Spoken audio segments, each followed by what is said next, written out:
naisten mestaruusliigan runkosarjan ottelu Hymyvolley Hämeenlinnan lentopallokerho ottelu vieraille 3-1. Pressissä mukana joukkueiden kapteenit Mihaela Marsen ja Veera Mansikka-Viita. Mihaela, aloitetaan ensin sinusta. Mihin tämä ottelu ratkesi?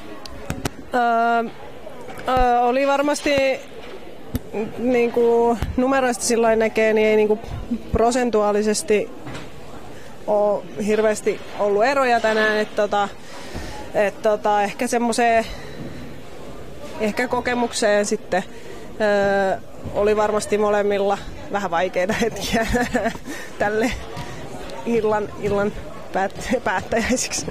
Mistä luulet, että ne vaikeat hetket johtuivat? En tiedä varmaan, no mä tiedän mitä meillä, mutta meillä oli siitä, teillä? Että meillä on ollut nyt vähän pari vaikeata peliä ja pelattu omalla tasolla, niin sitten tästä pelistä tuli tämmöinen iso vuori, joka piti ylittää, että niin kuin pakkovoitto vähän niin kuin. Kun sanoit, että on pakkovoitto, miten paljon se vaikuttaa siihen kentällä pelaamiseen, jos siellä takaraivossa jyskyttää, että nyt on pakko voittaa? No ehkä semmoinen paine koko ajan, se on tulee ympäriltä, tulee itseltä, tulee pitää vaatia itseltä ja ehkä semmoinen tunne sitten on koko erän, että tämä on tosi tiukkaa ja me ollaan häviöllä, vaikka saattaisi olla 3 pistettä johossa, että se on semmoinen paine, joka tulee monista syistä, niin se pitää vaan yrittää laittaa sivuun ja yrittää vaan rauhallisesti tehdä niitä asioita, mitä tekee joka päivä.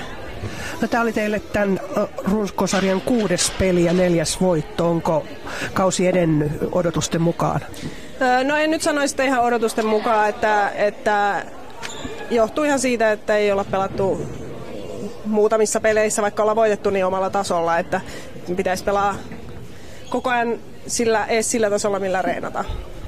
Kuinka oma pelisi tänään sujui? No ihan aluksi oli ihan hyvät hyökkäystehot ja sitten ne vähän tippui ja lopussa sitten sain torjunnastakin vähän kiinni.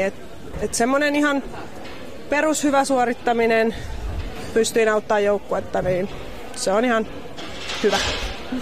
Kiitos. Ja sitten kotijoukkueen kapteeni Veera Mansikka-Viita. 2 hyvää erää, ensimmäinen ja 4. erä. Mihin tämä ottelu ratkesi?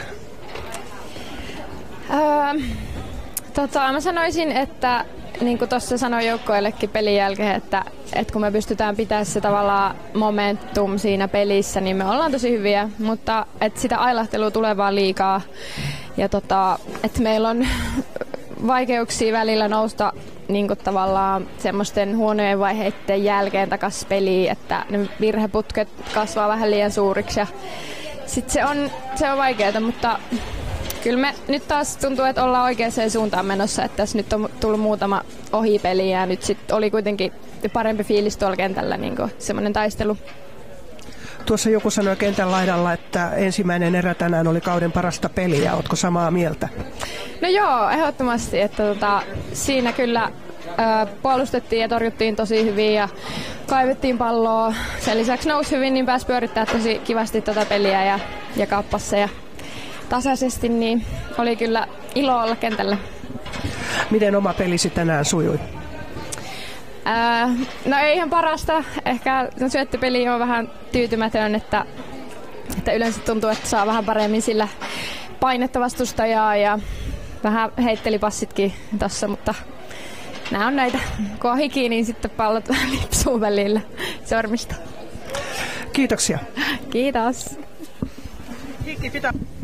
Ja sitten otetaan valmentajat haastatteluun. Ensin vieraiden valmentaja Giovanni Torzio. What decided this game today?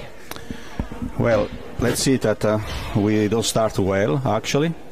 So because we had a lot of mistakes on with no sense in attack and also service mistakes. So that's helped also the quality of Nurmo to coming up.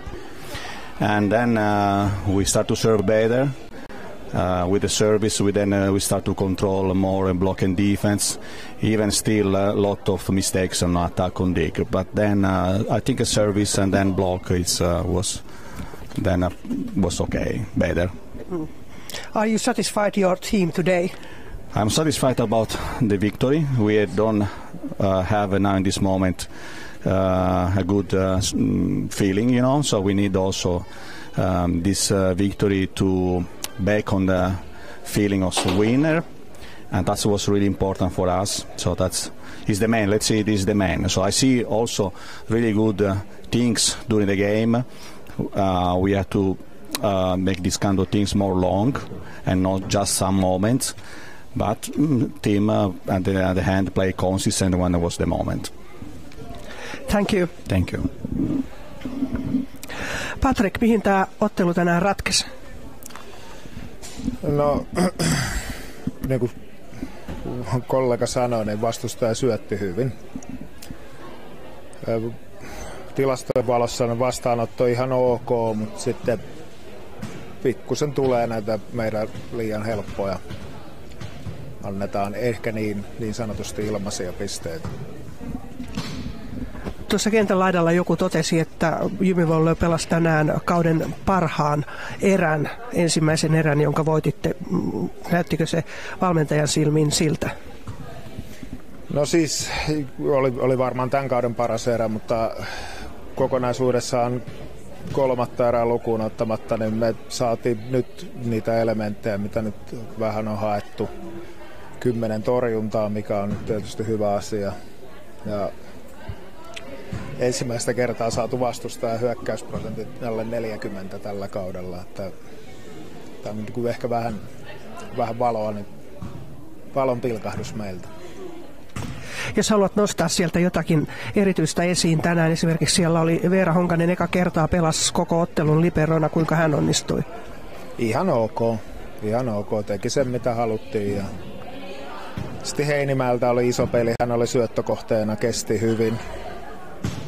Sen toki tuli muutamia ässiä, mutta hyökkäsi hyvin. Että siinä on niin kuin, oli nuori Hämeenlinna laittoi hänen paineen alle, niin kesti sen hyvin. Kiitoksia. Kiitos.